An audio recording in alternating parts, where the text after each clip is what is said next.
The text came in at 9 a.m. on the morning of my launch party. I was standing in the venue, watching the caterers set up, the banner hanging overhead. VitaTrace Analytics, revolutionizing healthcare data.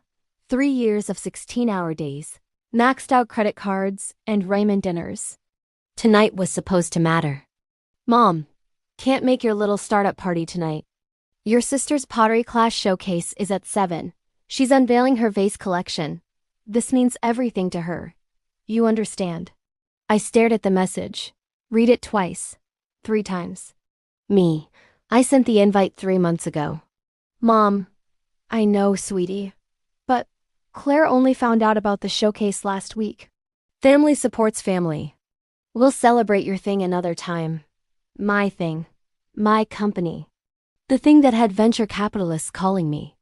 The thing that hospitals in 12 states were already using. The thing that saved lives by analyzing patient data in real time. My little startup party. Me understood. Have fun tonight. I put my phone away. My hands weren't shaking. They should have been. My co-founder Marcus walked over with 2 coffees. Your parents here yet? They're not coming. His face fell. What? Dude, tonight's huge. Claire has a pottery thing. Claire makes ashtrays for fun. You built a $50 million company. Apparently ashtrays are more important. Marcus looked like he wanted to punch something. Man, I'm sorry. Don't be. I took the coffee. Just means more champagne for us. The launch party was perfect. 200 people showed up, investors, clients, press, friends who'd actually supported me. The mayor gave a speech. Our lead investor announced a Series B funding round. 3 healthcare journalists asked for interviews. I smiled for photos. Shook hands. Gave my speech about democratizing healthcare analytics. Made jokes, was charming. And the whole time, there was an empty space where my family should have been. At 10 p.m., my phone buzzed. Claire, oh my God, Nat, my vase sold for $300. Mom and Dad are so proud. I turned off my phone. The pattern had been there since childhood. I just kept hoping it would change. When I was 9, I won the regional science fair. My project on water filtration beat 200 other kids. The prize ceremony was on a Saturday at 2 p.m. Claire had a soccer game at the same time. She was 7. She played right bench. Mom and Dad went to the soccer game. My teacher, Mrs. Patterson, drove me to the ceremony. She took photos of me accepting the trophy. When I got home, Mom said, "That's nice, honey," and went back to discussing Claire's almost goal. When I was 14, I qualified for the state debate championship. Claire had a dance recital, not a competition, just a recital. She was in the chorus, barely visible in the back row. Mom and Dad went to the recital. My debate partner's mother drove me to state. We won 2nd place. I came home with a medal. Dad was helping Claire bedazzle her dance costume for next year. When I was 17, I got into MIT early decision, full scholarship. It was the same week Claire got accepted to community college with a 2.3 GPA. We had a family dinner to celebrate Claire's acceptance. She got a cake, balloons. Dad posted on Facebook, "So proud of our college girl." My MIT acceptance letter sat on the kitchen counter for 3 days before anyone mentioned it. When they did, Mom said, "That's wonderful, dear. MIT is so far away though. Are you sure you don't want to stay closer? Claire will miss you." When I was 22, I graduated MIT with honors. The ceremony was in Boston. Claire had just started seeing a new boyfriend. She wanted Mom and Dad to meet him that weekend. They met the boyfriend. My diploma came in the mail. I framed it myself. When I was 25, I left my job at Google to start VitaTrace. Mom asked why I was throwing away a stable job. "Claire's thinking about maybe taking some business classes.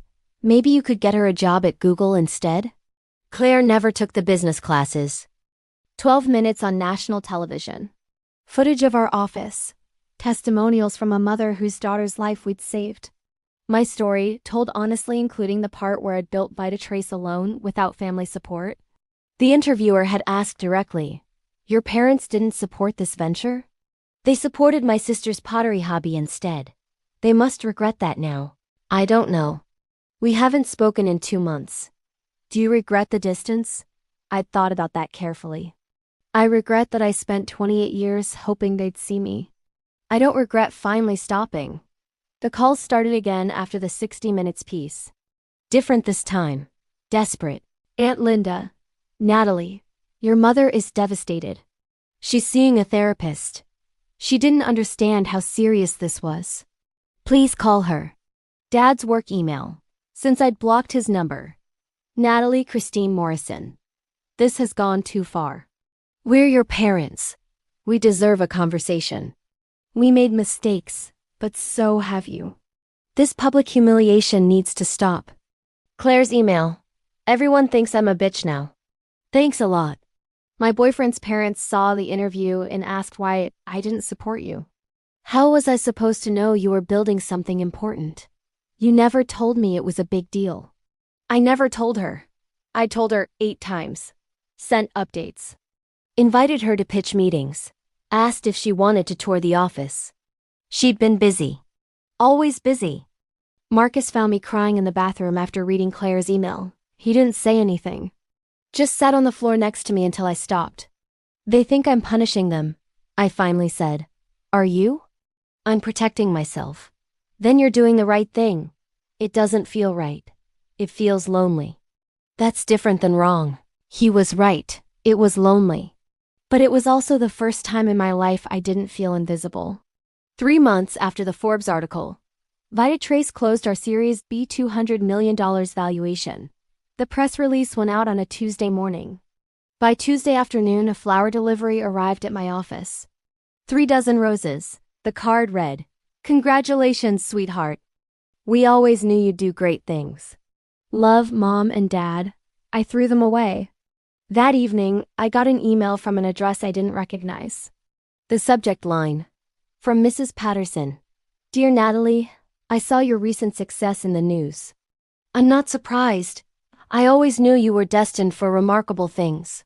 I'm writing because your mother reached out to me through Facebook. She asked if I could help repair your relationship. I told her that wasn't my place. But I did tell her something I think you should know. I told her that I drove you to the science fair when you were 9. That I watched you accept that trophy alone. That you cried in my car afterward because your parents chose your sister's soccer game. She said she didn't remember that. She said a lot of things. But I wanted you to know, I remember. I remember all of it. You were never invisible to me. I'm proud of you. Always have been. Sincerely, Patricia Patterson. I read the email 5 times. Cried through all 5. Then I wrote back, Mrs. Patterson, thank you for remembering. Thank you for seeing me. That mattered more than you know. It still does. Natalie, the holidays came. Thanksgiving. Then Christmas. My phone stayed silent. They'd finally stopped calling. I spent Thanksgiving with Marcus and his family. His mother hugged me and said, I'm so glad our son has such a brilliant partner. I spent Christmas in Bali with 2 friends from college. We stayed in a villa, drank wine on the beach, watched the sunset. No family obligations, no guilt. No wondering if this year would be different. It was the best Christmas of my life. New Year's Eve, I was at a party in Manhattan when a woman approached me. Tall, elegant, probably late 50s. She looked familiar. Natalie Morrison? Yes? I'm Claire's pottery instructor, Diane. I saw your 60 Minutes interview. My stomach dropped. Oh, I wanted you to know something. She glanced around, then lowered her voice. The night of your launch party? The pottery showcase? It wasn't mandatory. Most students didn't even come. Claire could have skipped it. Your mother called me that afternoon and asked me to make it sound important, like Claire would be devastated if they missed it. The noise of the party faded. What? I said no. I told her Claire's work was lovely, but not showcase critical. Your mother offered to pay me to insist they come. Diane's eyes were sad. I refused, but they came anyway. They chose to miss your event. Why are you telling me this? Because I heard your mother on the phone. She said, Natalie's thing will happen again. There will be other parties. Claire needs us right now. Like your success was inevitable. Like it didn't require support. I couldn't breathe. Thank you for telling me. For what it's worth, I stopped teaching Claire after that. I don't work with families who treat their children like competition. She squeezed my hand. Congratulations on everything. You earned it. 6 months later, Vitatrace was acquired by a major healthcare company. The deal was $400 million.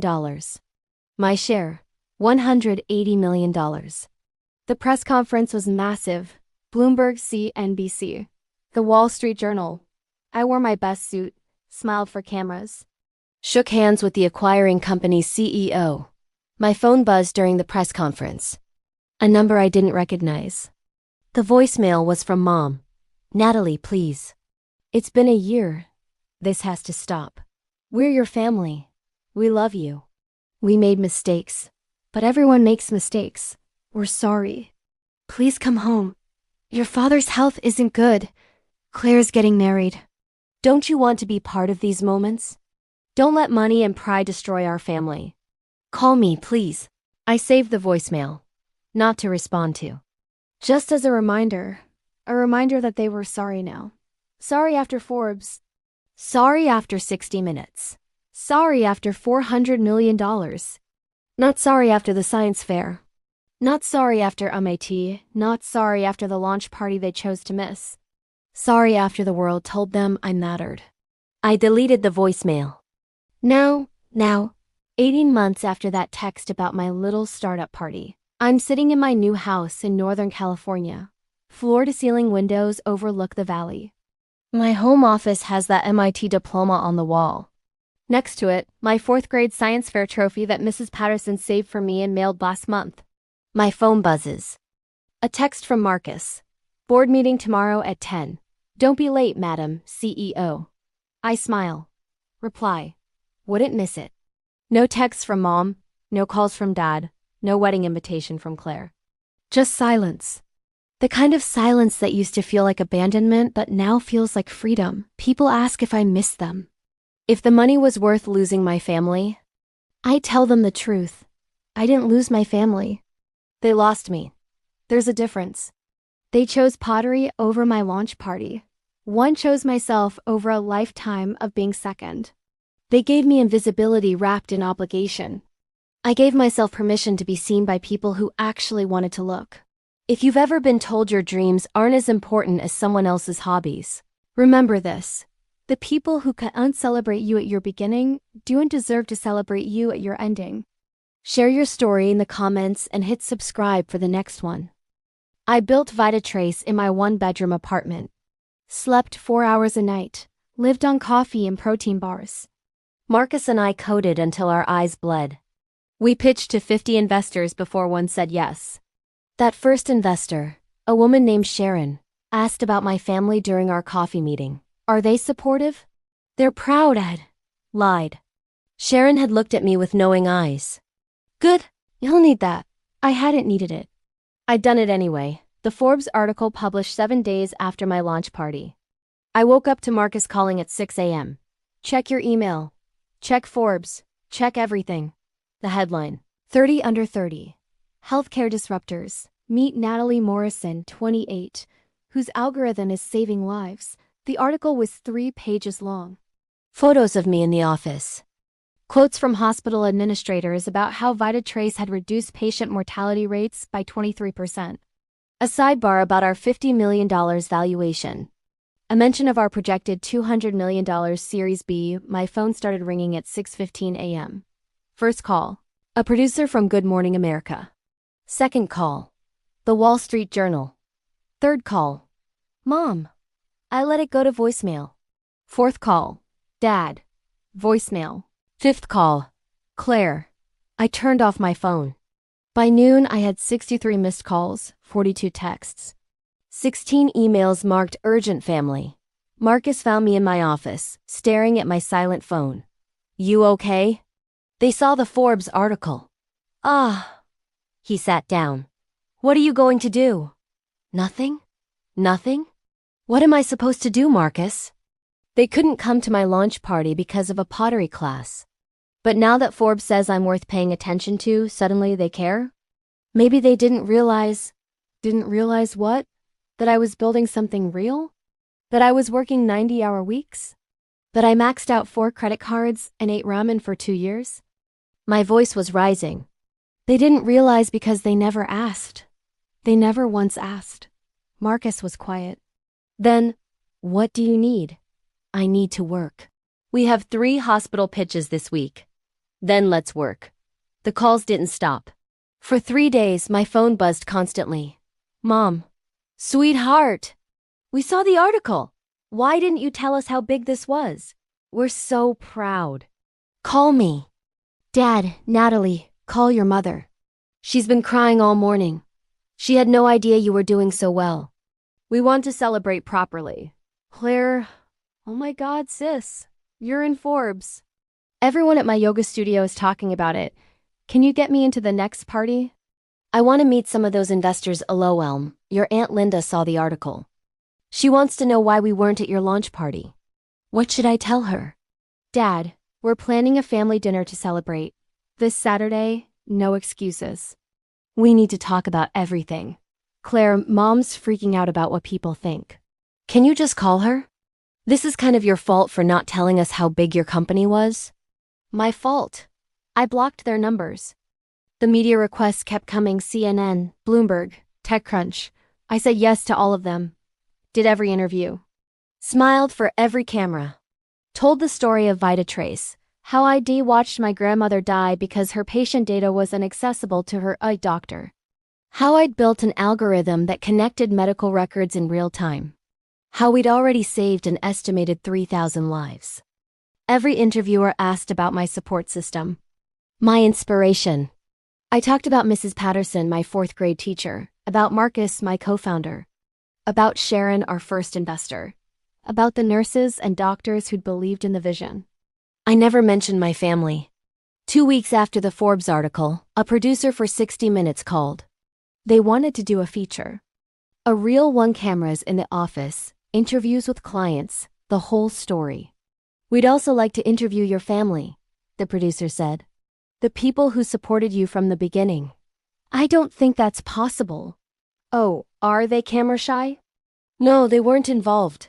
Silence on the other end. Then, at all. At all. That's actually a more interesting story. The 60 Minutes piece aired 6 weeks later.